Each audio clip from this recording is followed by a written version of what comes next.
Vinatashami Srila Prabhupada ki jai. Prantaraj Srimad Bhagavatam ki jai. Nitai Gaur Premanandi.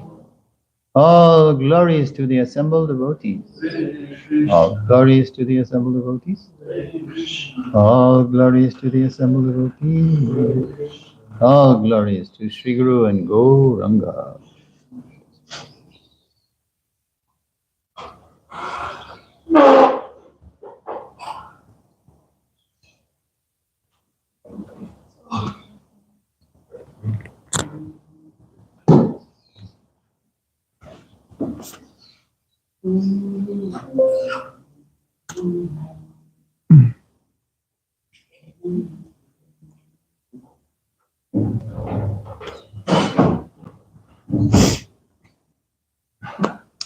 Om Namo Bhagavate Vasudevaya. Om Namo Bhagavate Vasudevaya. Om Namo Bhagavate Vasudevaya.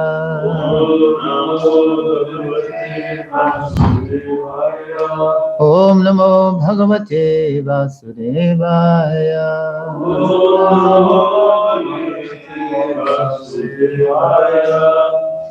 O my Lord, Sri Krishna, son of Vasudeva, O all-pervading personality of Godhead, I offer my respectful obeisances unto you.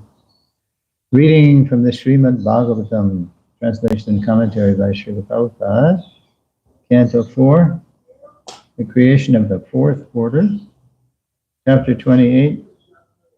Puranjan becomes a woman in the next life. Today's text number 33.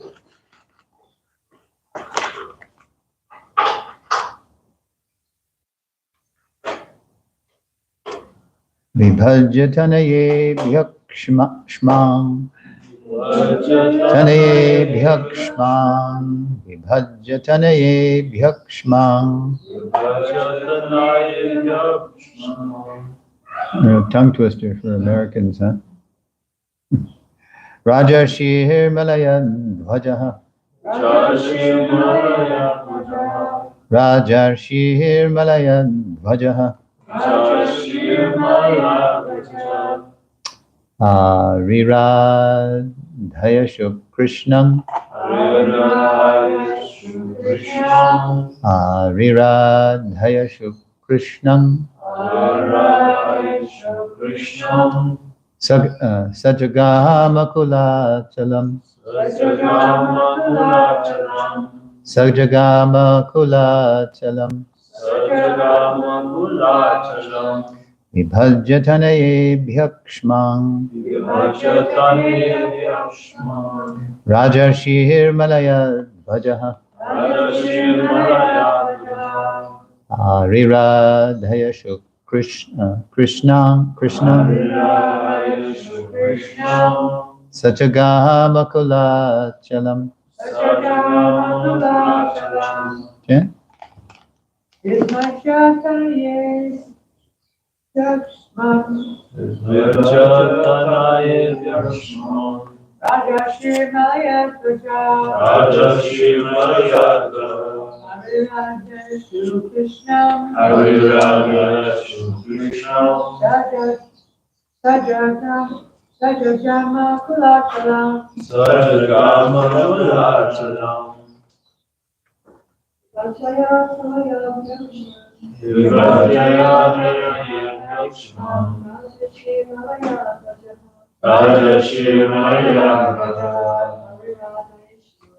Hare Shri Krishna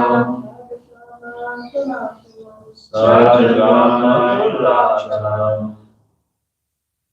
Rajatanaya Yakshman Rajatanaya Yakshman Raja Shri Malaya Bhaja Raja Shri Malaya Bhaja Hare Radha Shu Krishna Hare Radha Shu Krishna Sajagama Kulachalam Sajagama Kulachalam.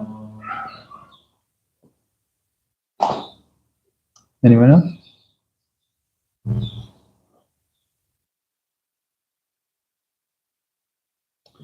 Word for word. Vibhajya, having divided, Kanayebhyaha,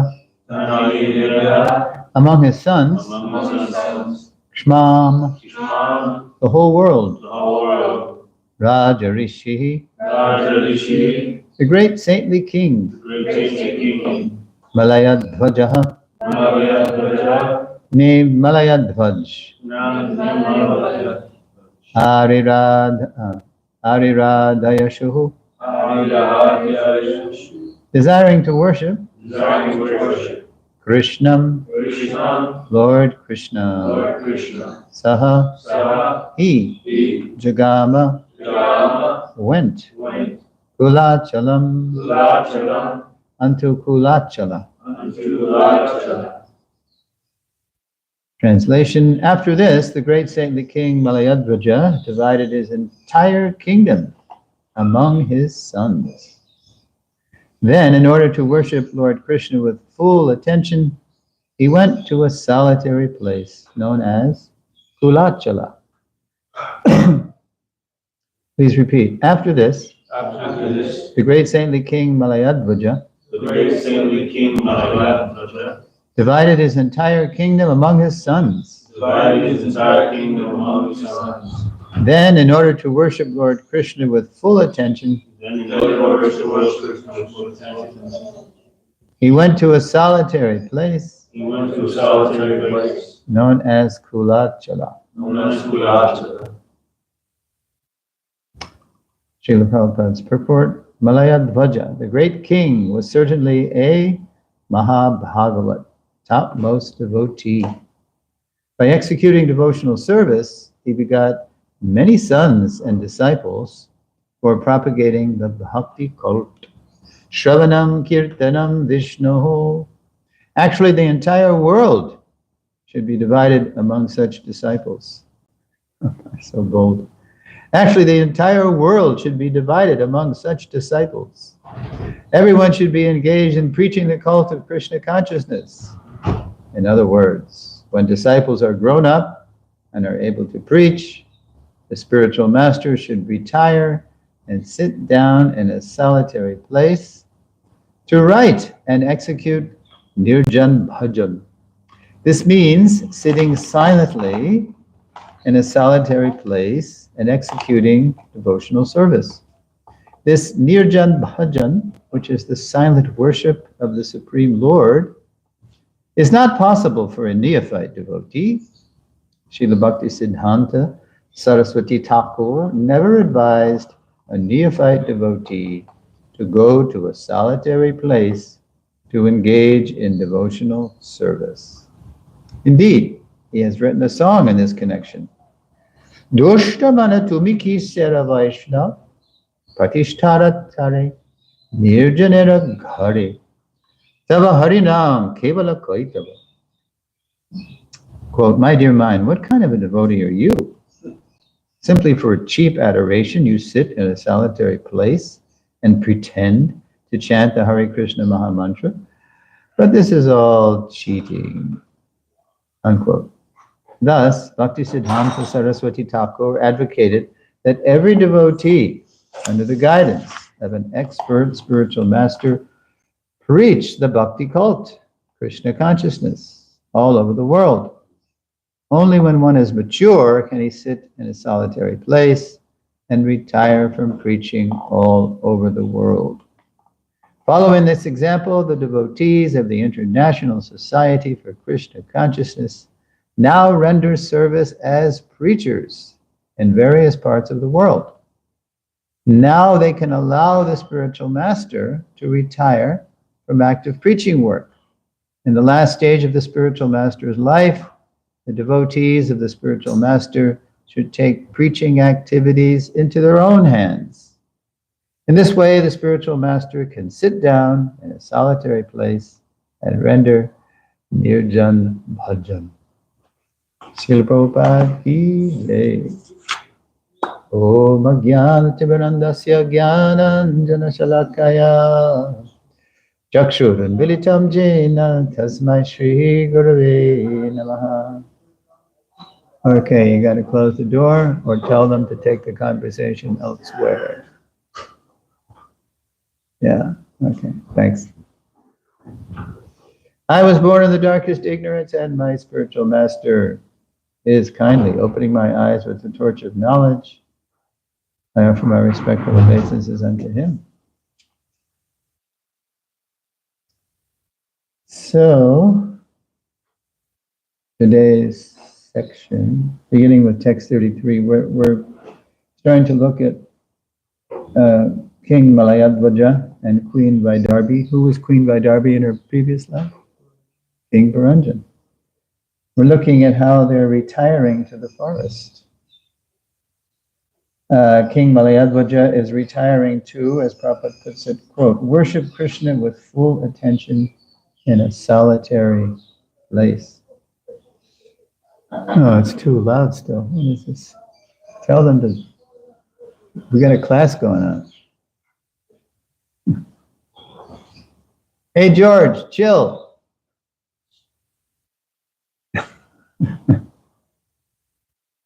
Okay.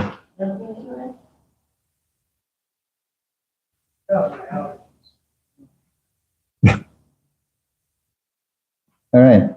So, yeah, that's the verse. Now, Prabhupada writes a very powerful purport to this verse, and it's rather famous for the way he ends it, too.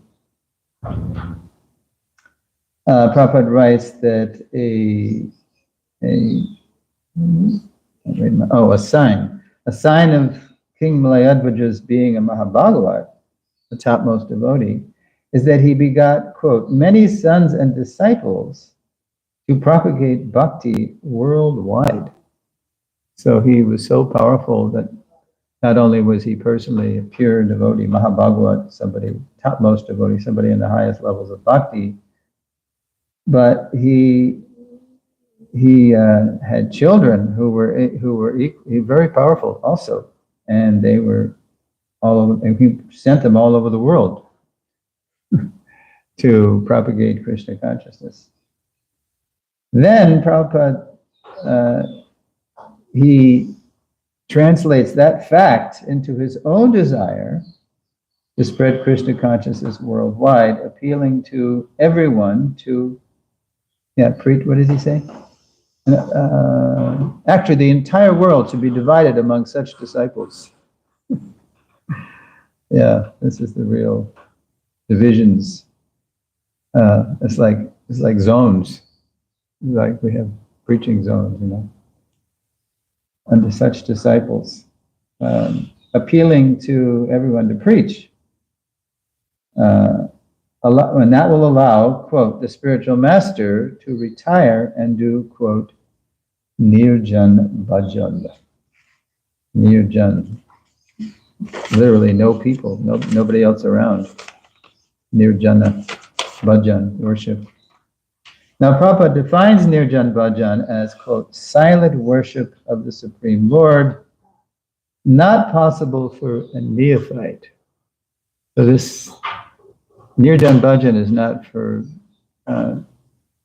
people who haven't been totally purified, who are practicing vidhi as we are, vidhi bhakti under rules, and those disciplines are meant to invoke our dormant Krishna consciousness, but we're still very much conditioned. So It's not, so Nirjan Bhajan Prabhu said, not possible for a neophyte. Why? So can you think of reasons what happens if we in our present condition would try to retire and just do solitary bhajan? Raise your hand if you have any ideas. Yes? Well, at best, we would end up like John Bart at best. That's Like who? probably not- John Bart, Oh, Jad Bharat, yeah. yeah, but that's probably not gonna happen to us.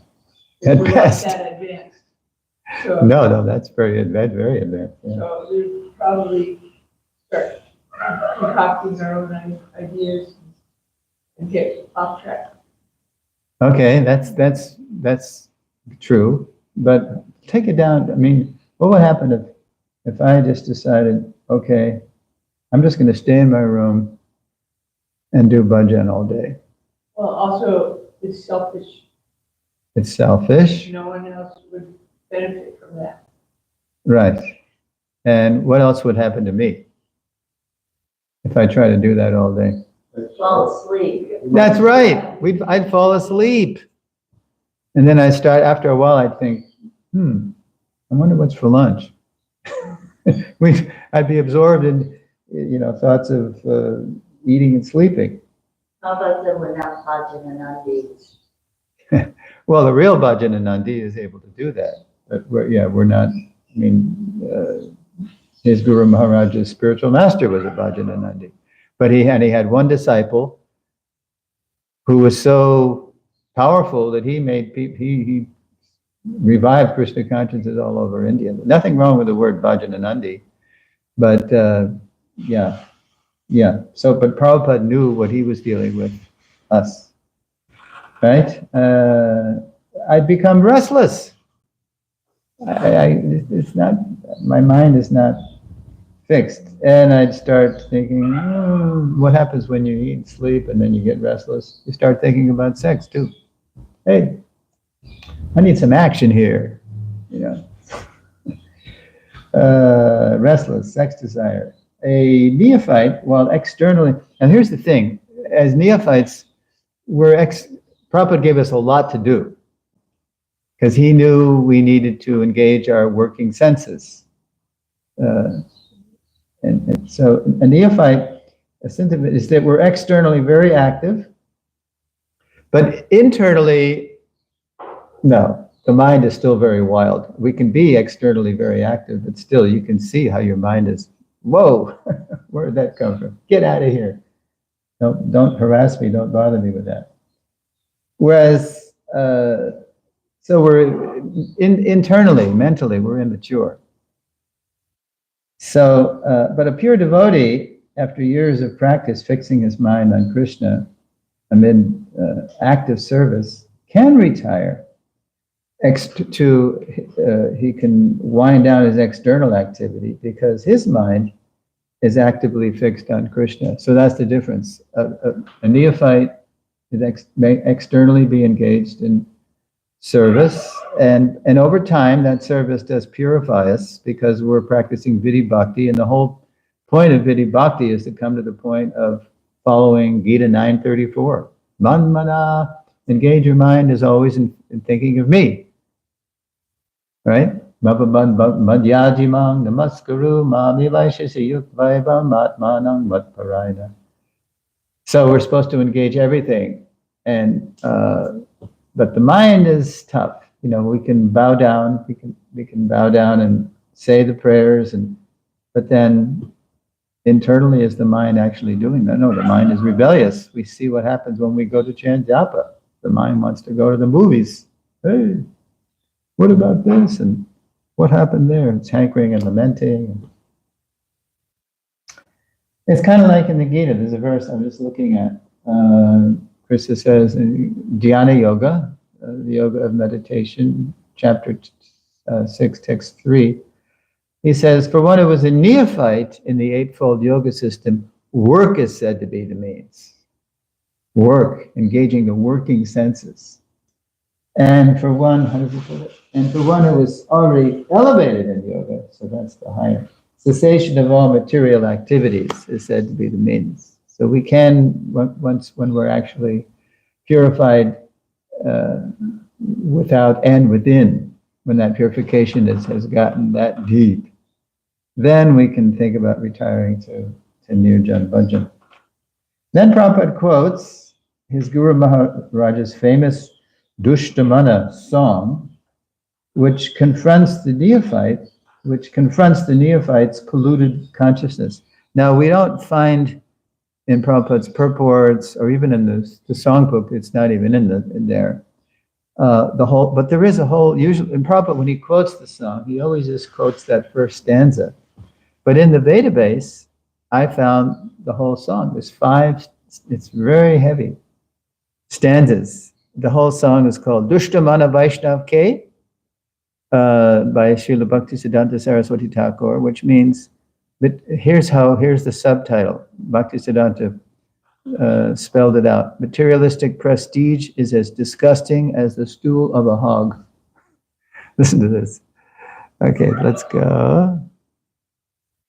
All right. So it's got it in the database. It's also got audio too. Or does it for this? Maybe not. Yeah, it does. Yeah. So I'm just going to read the English translation to all the stanzas because you get an idea of the full measure of this song. Oh, wicked mind, what kind of Vaishnav do you think you are? Your pretentious show of chanting Lord Hari's holy name in a solitary place is only for the sake of attaining the false prestige of a worldly reputation. It is nothing but pure hypocrisy. Okay, that was in the purport. More or less. It's a little more there. Okay, stanza 2, translation. Such materialistic prestige is as disgusting as the stool of a hog. Do you not know that it is only a mere illusion cast by the potency of Maya? What is the value of contemplating day and night your plans for enjoying wealth and women? All these things are only temporary. So Srila Bhaktisiddhanta is confronting our polluted mind. Stanza 3, translation. When you claim wealth as your own, it creates in you ever-increasing desires for material enjoyment. Your riches should be used for serving Madhava, the Lord of all wealth.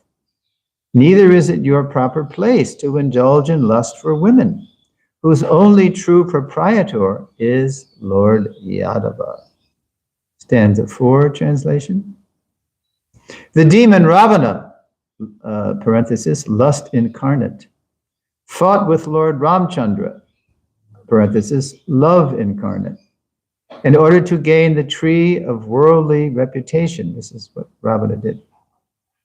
But that oasis turned out to be but a mirage cast in the desert wasteland of the Lord's illusory material potency. Please cultivate fixed determination to attain only the steady and solid platform whereupon a Vaishnav ever stands. If you neglect worshiping the Lord from this position, then you will ultimately attain a hellish existence. And finally, there's 5 stanzas, so here's the last one. Translation. Why do you needlessly suffer the torment of blaspheming the devotees of Lord Hari?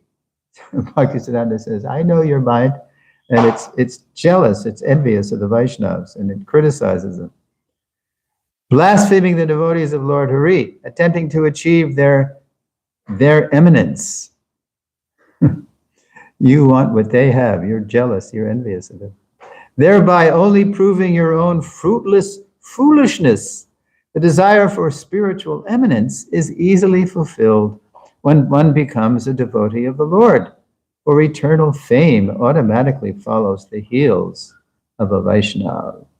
And that fame is never to be considered a temporary worldly opulence.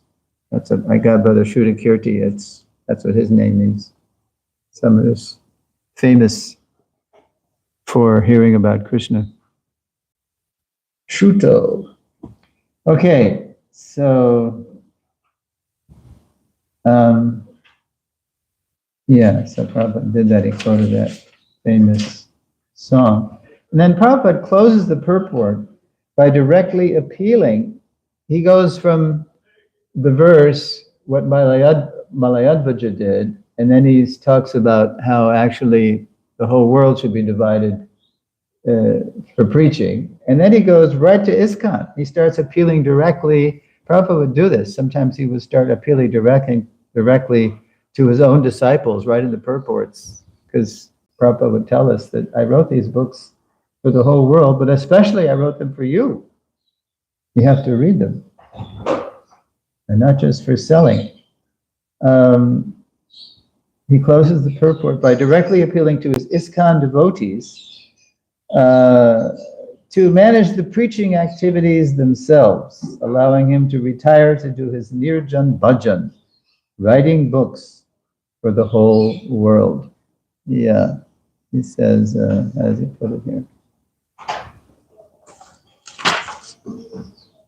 Following this example, the devotees of the International Society for Krishna Consciousness now render service as preachers at various parts of the world. Now they can allow the spiritual master, now he's directly referring to himself.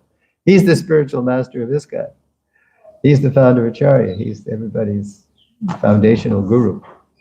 To retire, he's appealing, to retire from active preaching work. This is written in early 73, right? So he's appealing, especially to the leaders, to his GVCs. But you can manage. I'm training you to manage, so you can do that. Please do that. In the last stage of the spiritual master's life, the devotees of the spiritual master should take preaching activities into their own hands. Please do that. Of course, Prabhupada's Nirjan Bhajan, his solitary bhajan, wasn't just for his own, relishing. He was writing books for the whole world, the law books for mankind for the next 10,000 years.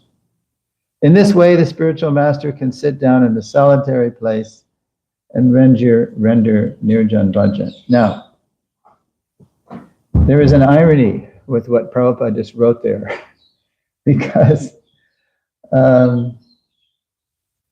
even though he's appealing, again, this was written just before he started writing CC in 73. He came out with that first chapter, Adi 7. The Absolute Truth in 5 Features. So I'll just read what I wrote. Ironically, we were too immature to manage the preaching without Prabhupada. And Prabhupada was too attached to preaching Krishna consciousness to give up entirely, to give it up, preaching himself, and just write. So there's two ironies. So Prabhupada's appealing to us. I mean, I'm listening to, right now listening to different things in connection with the whole Ritwik thing, which has flared up again since the court case in India. And I just, the devotees, if you hear the recordings from, say, well, the whole last year, but especially as it got closer and closer to the end of Prabhupada's Manifest Leela, Tamal Krishna Maharaj especially he's encouraging Prabhupada to stay with us because we're too neophyte, Prabhupada. I mean, we can't imagine what would happen if you left now. We need you to lead us in the preaching. We don't know what to do. We need you to, I mean, you just, okay, so you're older and your health is bad, but if you live, you just stay, you just keep you keep translating the books, and you just tell us what to do, and we'll do anything we'll do it. We're your arms and legs and eyes and ears, and we'll go do it. That's what so that's because right up to the end, Prabhupada practically had to, separate. He had to, how do you put it? Put out fires and solve things, and even on his disappearance bed, like that. And I'll tell you a story that I heard not long ago. If you hear, I forget what number it is, maybe 79 on the Memories series, it's Harikesh Maharaj, who, this must have been in just before Harishari came on as the servant, because Harikesh was serving and he was also helping with the produce the books too, transcribing the dictations. So anyway, Harikesh he said in this memory, he says, so I was saying, Srila Prabhupada, at the rate we're going, because you're having to preach, you're preaching so much, and you have to manage so much, you're never going to finish the Bhagavatam. So listen, I got an idea. You know how we're here in Vrindavan, and people always want to come and see you. Guests want to come and see you. Well, this is too much. How about if you already see them in the morning, but there's no reason why you have to come down again later in the afternoon. You stay in your room and you just keep translating. I'll come down and receive the guests. I'll just come down. And so Prabhupada, he said, that's okay. Yeah, very good. Very good. So then Harikesh said, so he came down, I think it was around 4 p.m., into Prabhupada's quarters, at Krishna Balaram Mandir. And then, so guests started arriving. And then, but they saw that Prabhupada wasn't there. So they just sat there, and they didn't have any questions or anything, because they just saw Harikesh was there. And so finally they asked, where is Swamiji? Where is Prabhupada? And so Harikesh was saying, well, Prabhupada, he's very busy now. He already receives guests earlier in the day. So Prabhupada told me that I could come and answer whatever questions you had. So what did they do? They immediately got up and left. They didn't want to hear from Harikesh. They wanted to hear from Prabhupada, because they knew Prabhupada was, his Krishna consciousness was way beyond anybody else's, the neophytes, right, the conditioned souls. So they just left. So then what happened? So then Harikesh went later to Prabhupada's rooms, to Prabhupada, in his rooms. And he said, so Prabhupada said, so what happened? How did it go, And so Harikesh said, well, they just left, Prabhupada. They just left. Why did they leave? Because they wanted to hear from you. They didn't want to hear from me. So then Prabhupada said, well, let's try it one more time. So anyway, so the next day, 4 o'clock came around, but Prabhupada didn't even let this one more time come. He just came and he said, look, I want to preach. So Prabhupada, he wanted to preach. Even though he was appealing in this purport, let them manage and let them go preach and let me retire to do my Nirjan Bhajan. Prabhupada loved it. That was his life and soul. Prana chayarse hetu prachar. He would quote his Guru Maharaj. One of his life, he can preach. So Prabhupada he too much loved, preaching, to just go and do even bigger preaching. The Brihad Mridanga the books were going to go all over the world, but he just couldn't do it. Yeah. So, okay. So I'm going to read the verse again if you have any questions or comments about this verse and purport. After this, right, after they had sons, Vaidarbhi and Vajan, and then they went all over the world, divided the world for preaching Krishna consciousness. After this, the great saintly king Malayadvaja divided his entire kingdom among his sons. Okay? It's yours. It's like, here I'm giving you the inheritance. Then, in order to worship Lord Krishna with full attention, he went to a solitary place known as Kulachala. he was doing. Classic Nirjan Bhajan. All right. Anybody have any? Yes. Yes. Pavitra. About this Rig, I know it's a sticky gooey It's a little conversation. off topic here. Are we going to get into down Huh? a rabbit hole, or can you relate it to the class? Oh, well, you were mentioning the Ridviks in Mayapur. And I just thought of something that I read. Ritvix in Mayapur? Yeah, you said it's become a subject in Mayapur, In Bangalore. Bangalore? Yeah, that's that's their Talking about capital. that court case. Yeah, the court case. Yeah, I said. Well, I don't know. I thought it related a little bit. No, I did. Yeah, I did say because it. Oh, something well, anyway, else. Anyway, go ahead. I read, Prabhupada's, the devotees asked Prabhupada about that. And Prabhupada said, you are to become guru. And Prabhupada said, the devotee said, so you will be spiritual master? Prabhupada said, no, you will be guru and they will be your disciples. Yeah, that was May 28th. Yeah, the whole Ritvik thing comes from a misunderstanding of a July 9th letter that Prabhupada didn't even write.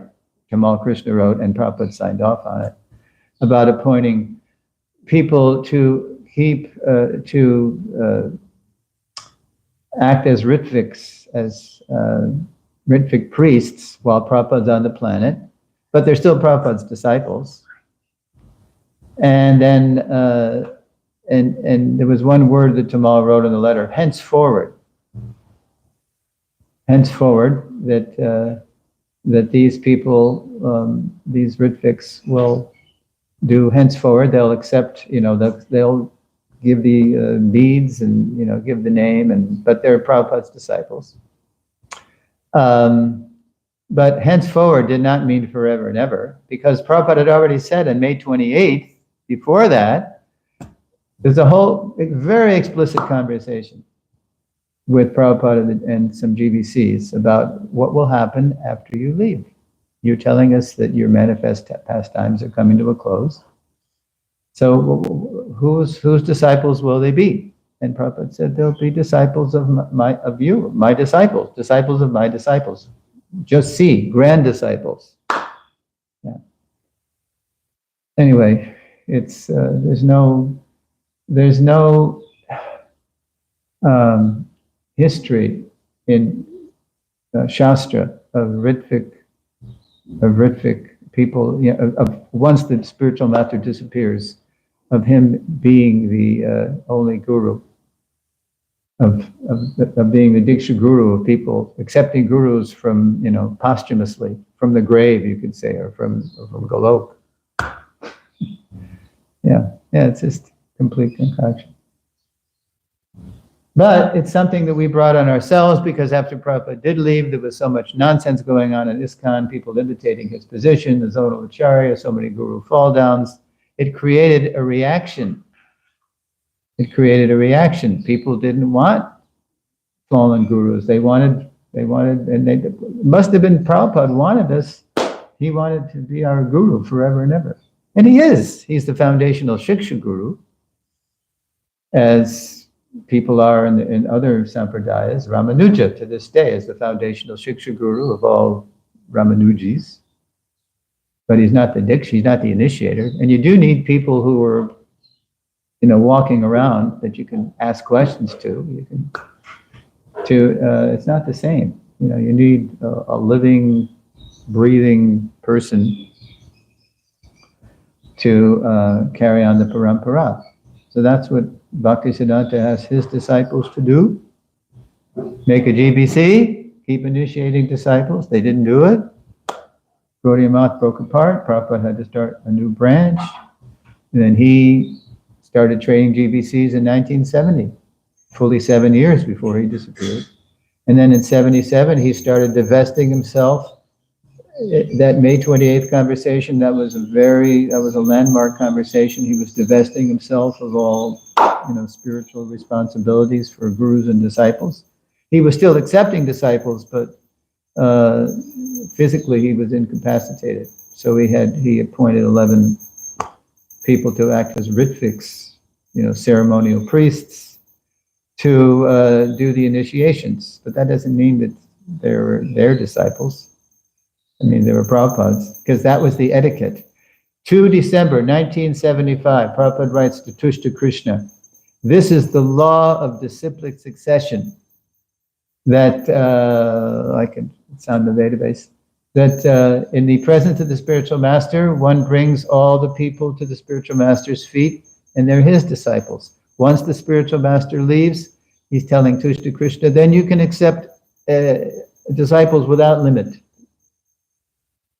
Without limit. That's the etiquette. That's the law of disciplic succession."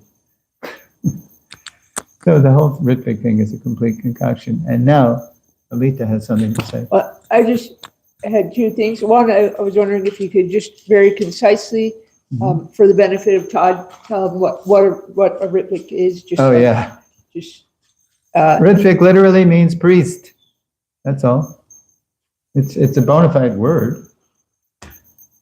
But it was appropriated by a certain group of devotees who knew that what was going on in ISKCON post-Prabhupada was nonsense, that these 11 people, they started accepting worship on the level of the founder Acharya, which was offensive, and it created a reaction. So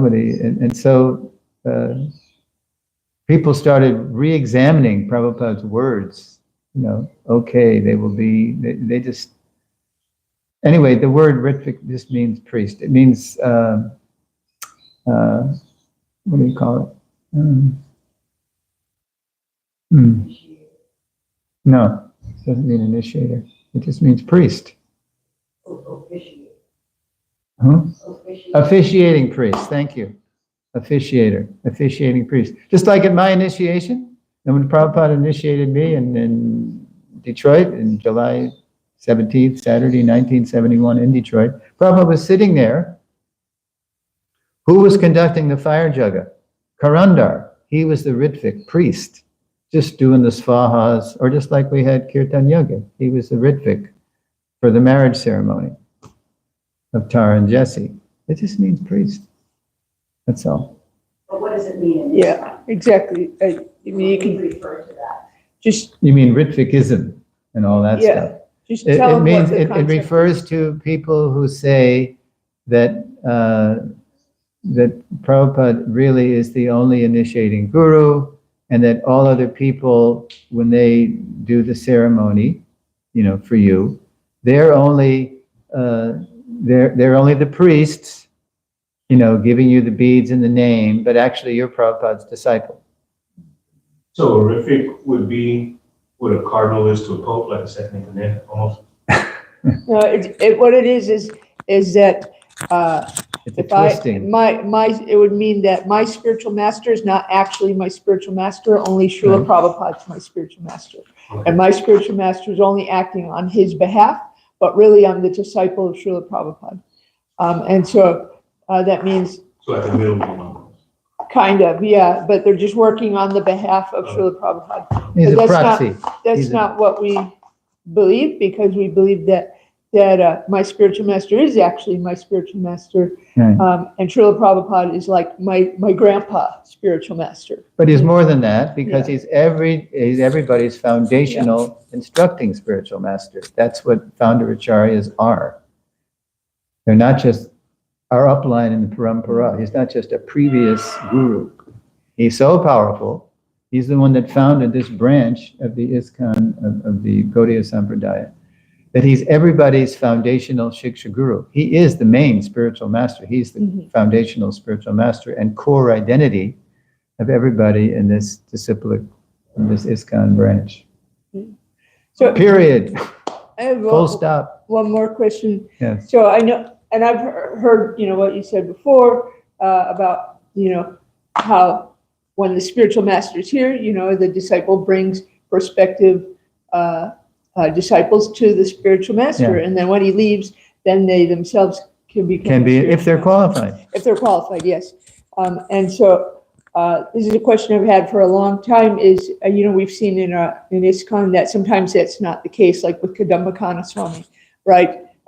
So his spiritual master's still Yes. kicking around, so, Yes, okay, so you're saying, can somebody start initiating even in the presence of the spiritual master? yeah, Yes, if the spiritual master tells you to. okay, That's a higher principle. Just like if you stop at a light, but then the light's not working, or maybe the light is working, but the cop under the light's saying, come on. yeah, Yeah, that's a higher thing.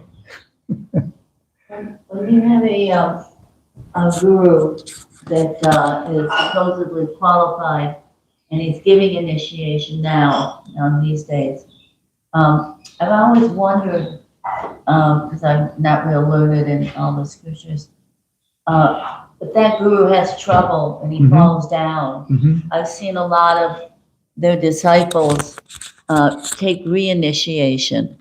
Yes, But, that is also not, It's not, huh?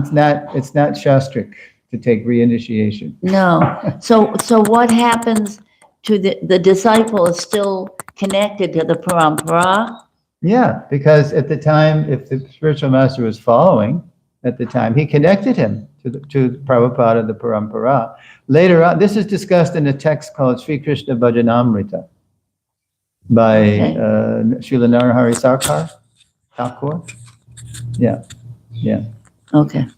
So, because Krishnadas Kaviraj says in CC, Adi, the very first chapter of CC, called the Spiritual Masters, it's kind of like a mini guided tour of Guru Tattva. And he says that one has one initiating spiritual master, but he can have innumerable instructing spiritual masters. Right. You can't have more than one initiating. It's like you only have one set of parents, and they give birth to you. And then maybe later on they have trouble. Maybe they go to jail. But they're always your parents. You still honor them and you thank them. But you don't, maybe if they go bad, you don't take shelter of them because, they're having a hard, you pray for them. Yeah. So that person is still connected, obviously. Yeah, because they gave birth to you, but then, then they had trouble. So then you take shelter of others, teachers, people who are Shiksha. guardians. I'm using the example I gave, right? So there is so many, Prabhupada gave us this wonderful ISKCON where there are so many devotees that are so sincere and we can take shelter of. We don't have to think that we're bereft just because our initiating guru had problems. Okay, on that note, it's time for Prasad. Shri Krishna Prasad ki jai, Srila Prabhupada ki jai. Hari Bol.